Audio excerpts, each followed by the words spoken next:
د طالبانو ټولګټو چارو وزارت سالنګ کې د وسایطو تګ راتګ نوبتي کیږي.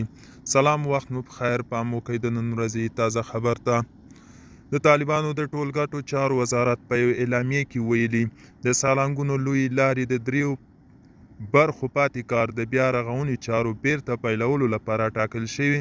د اسد یا زمري میاشتې له 4 نیټې څخه د کوچنیو مسافر وړونکو او لویو مسافر وړونکو او بارباري موټرو تګ راتګ نوبتي شي.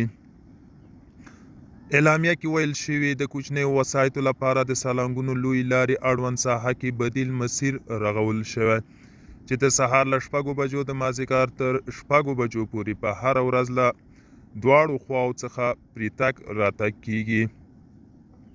بار وړونکي او غټ مسافر وړونکي وسایط په نوبتي ډول د مازدیګر له 6 بجو څخه شپې له شمال څخه جنوب لوري ته او بل شپه له جنوب څخه شمال لوري ته په اصلي مسیر تګ راتګ اجازه ولري.